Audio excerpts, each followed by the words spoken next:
faire maintenant la dernière partie du transport membranaire, liée à la partie du transport cytotique.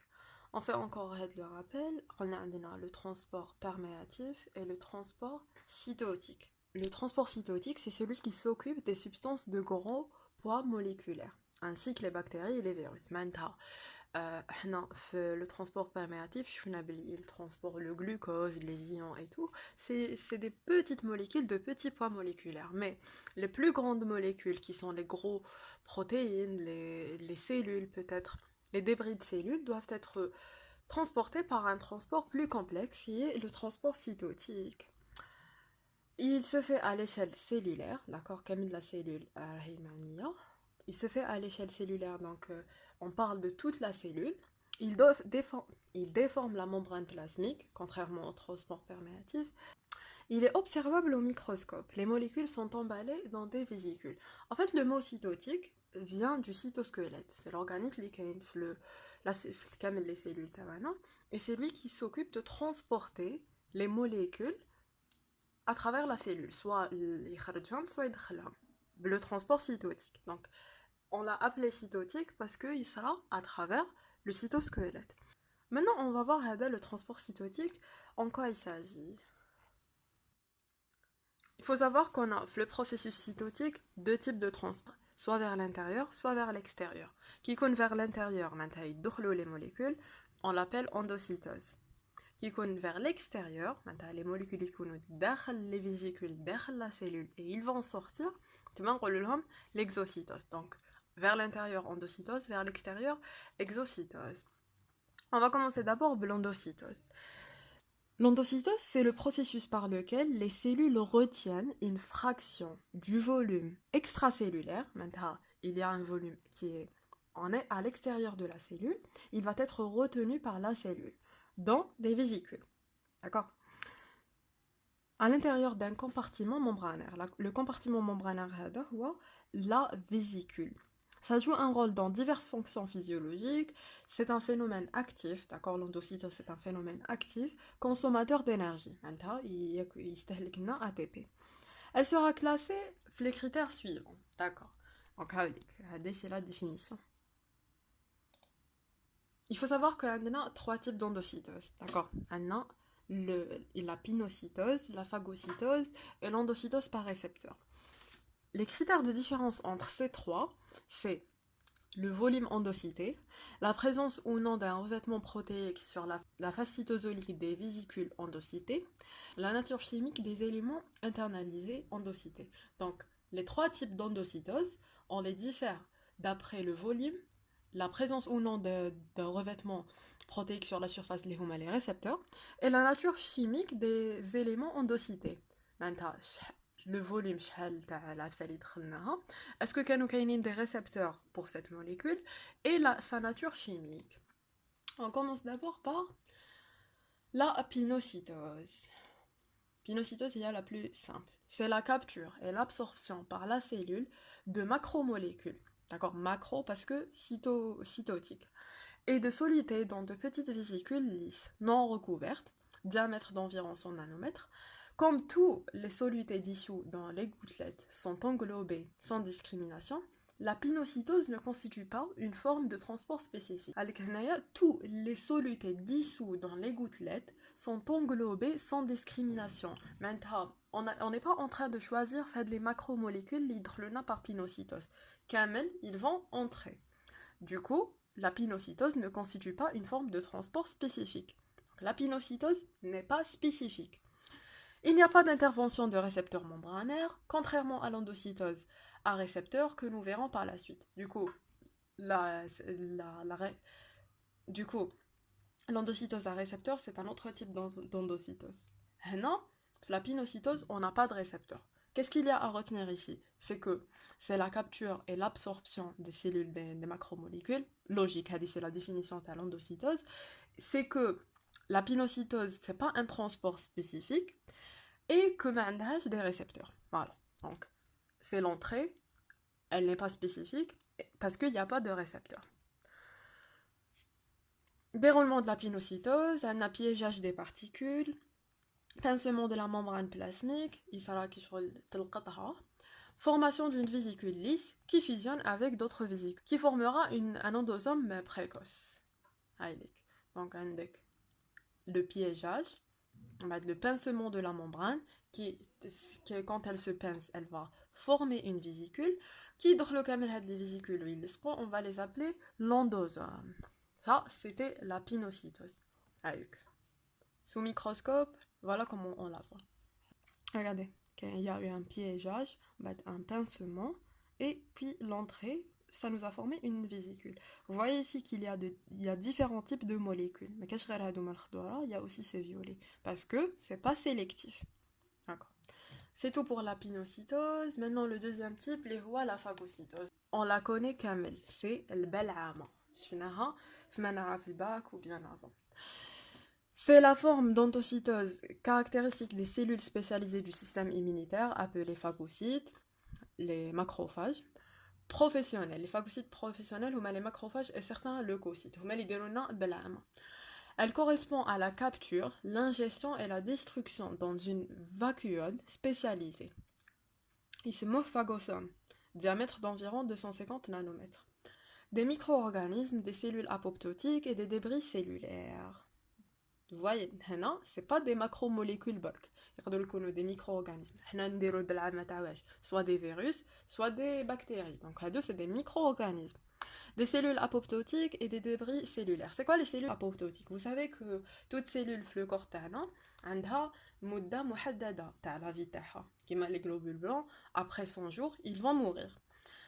Quitte la durée de mort de la cellule, ils vont recevoir un signal de l'intérieur et ils vont donner d'autres signaux aux macrophages. Ils sont apoptotiques, c'est bon, lazim tmout. Dit le macrophage et elle va faire une phagocytose de la cellule adique pour la détruire parce que c'est une cellule mourante.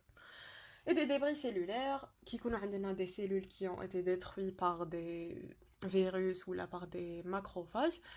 Il redonne les débris tahem. Du coup, le macrophage délo une phagocytose et on s'en débarrasse. Fonction immunitaire de base non spécifique, elle sert de point de départ à la réaction immunitaire globale spécifique. Voilà, parce que la phagocytose, c'est la toute première étape du processus inflammatoire. Qui sera la phagocytose, le corps étranger. D'accord? Donc elle n'est pas spécifique. Les macrophages n'agissent pas sur certaines bactéries et pas sur les autres. Non, ils vont agir sur tout. Donc, c'est un point de départ, la réaction immunitaire globale spécifique. Mais elle n'est pas spécifique. Chez les protozoaires, comme une amibe, la phagocytose assure uniquement leur nutrition en capturant les nutriments. Les protozoaires, après vous allez voir un exemple, qui m'a l'amibe. Protozoaires, c'est les parasites. La phagocytose assure uniquement la nutrition en capturant les nutriments. Maintenant, les amibes, la phagocytose, ils ne pas pour lutter contre un corps étranger ou une digestion. Non, c'est juste pour capturer les nutriments. Les étapes de la phagocytose, le déroulement. D'abord, on a l'adhésion. D'accord? D'abord, le macrophage, il va s'adhérer à la molécule ou la cellule, une endocytose. Donc, adhésion de la particule à la membrane plasmique grâce à des récepteurs spécifiques. D'accord, elle est spécifique. On a une région fonctionnelle qui est des anticorps, composants du complément, les oligosaccharides de surface présents chez certains micro-organismes ou encore un signal apoptotique, les cellules apoptotiques. Donc, les régions fonctionnelles des anticorps. Il y a une région qui est constante dans tous les anticorps IgG ou la IgM qui peut se fixer sur la macrophage. La région, une fois elle se fixe, ça va induire à la phagocytose. Les composants du complément, c'est un autre type de molécules immunitaires. Les oligosaccharides de surface présents chez certains micro-organismes, les oligosaccharides, d'accord, les antigènes. هما اللي كي تعرفهم la macrophage تعرف بلي لازم نديرلهم une phagocytose ou encore un signal apoptotique تاع les cellules apoptotiques qu'on a décrit tout à l'heure. هاوليك ça c'est le phénomène d'adhésion. تقرب ليها حتى تلصق في دي récepteurs يكونوا كاينين هنا في la membrane plasmique. La deuxième phase, la deuxième étape, c'est l'ingestion. C'est la formation des voiles hyaloplasmiques, les pseudopodes, en arabe on les appelait adul kadiba, entourant la particule phagocytée par déformation du cytosquelette. C'est là où il sera la déformation du cytosquelette. Et séquestration de la particule et formation du phagosome. On va voir Hado, c'est les pseudopodes. Une fois elle va entourer la phagocytose, dans ce cas c'est des bactéries, elle va les internaliser dans des phagosomes. Les vésicules, c'est des phagosomes. Et que pour être les pseudopodes se sont formés, il y avait l'intervention du cytosquelette, bien sûr. La dernière partie, la dernière étape, c'est la digestion. Il faut savoir que la digestion, elle n'est pas systématique. Si vous vous rappelez bien, on a dit soit hadm kulli ou la hadm juz'i. Je m'explique.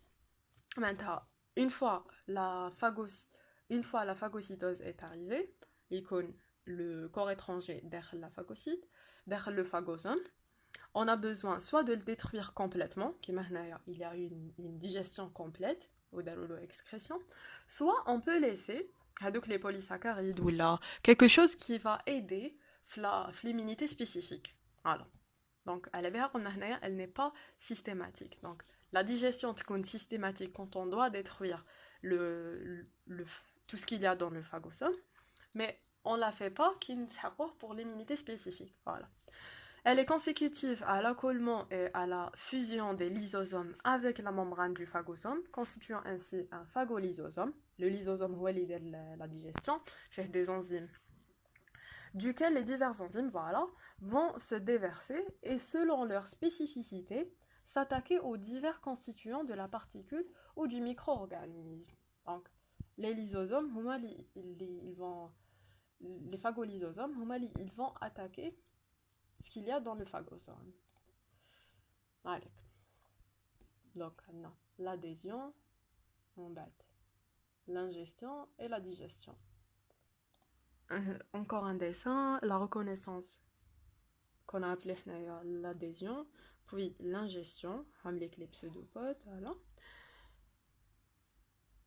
Avec le phagosome, ça a une ingestion, ça a une digestion et les déchets normalement.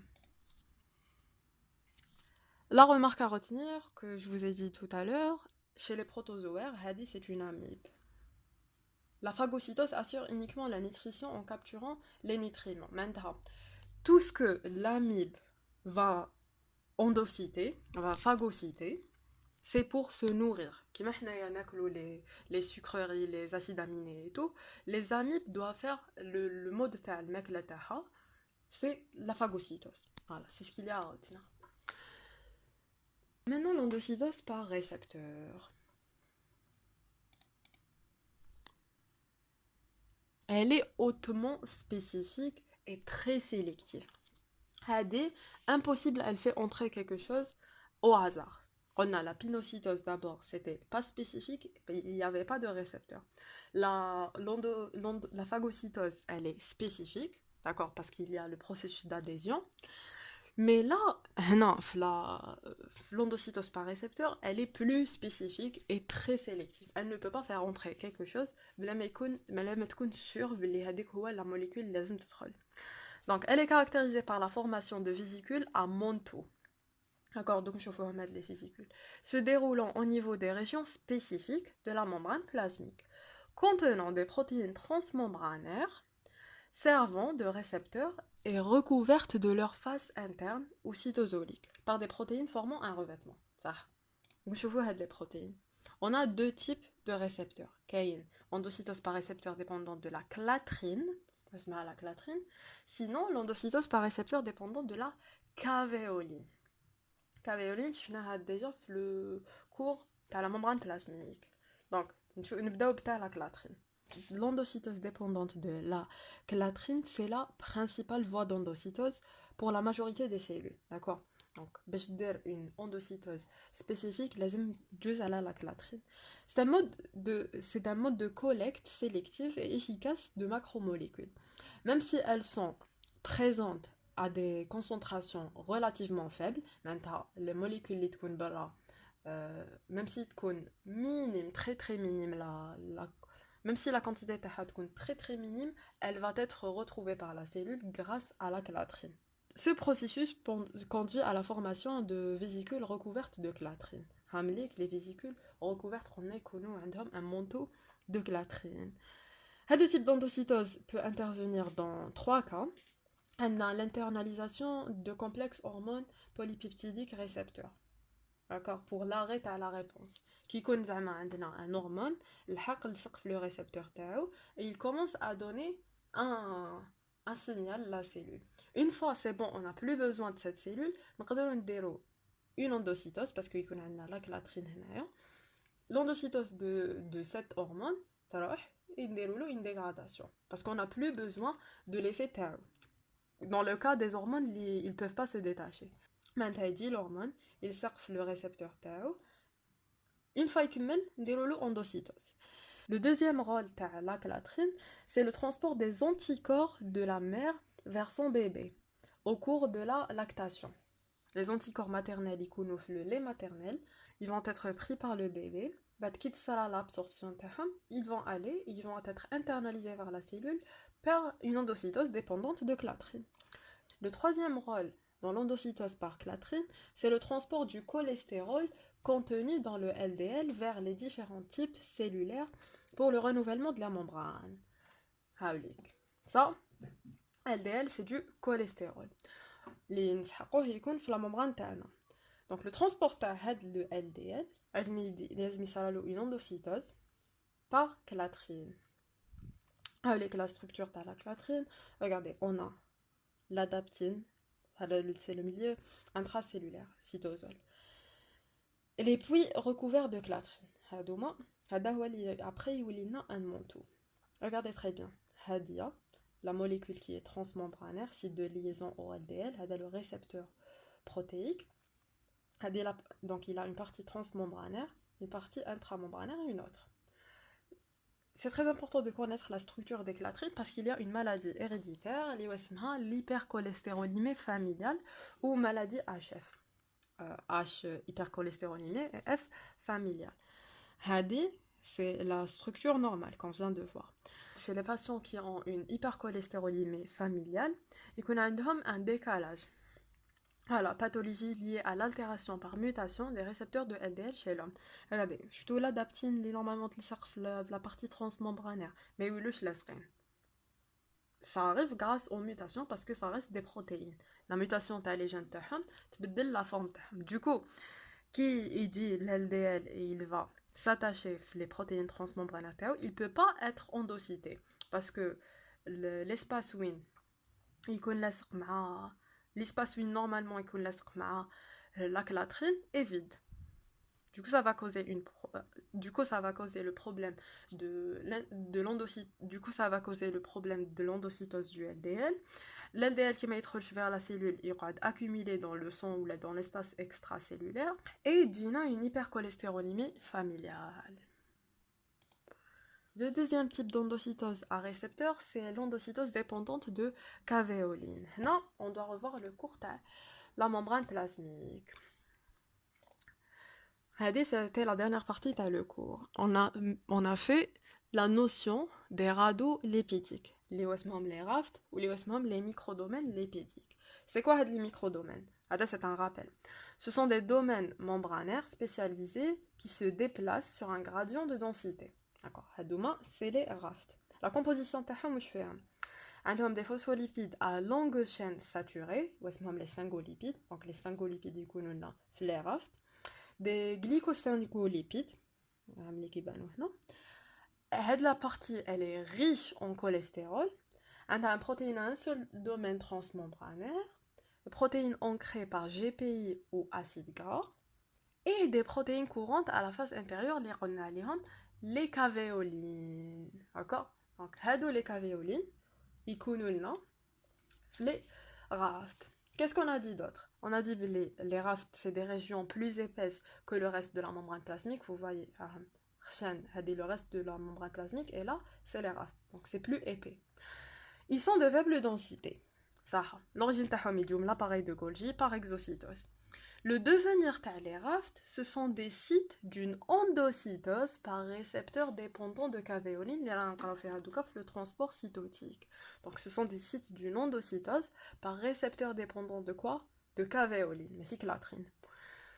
Le rôle des rafts, c'est aussi le rôle de l'endocytose par cavéoline, c'est des sites de signalisation cellulaire. On va faire après le cours de signalisation cellulaire.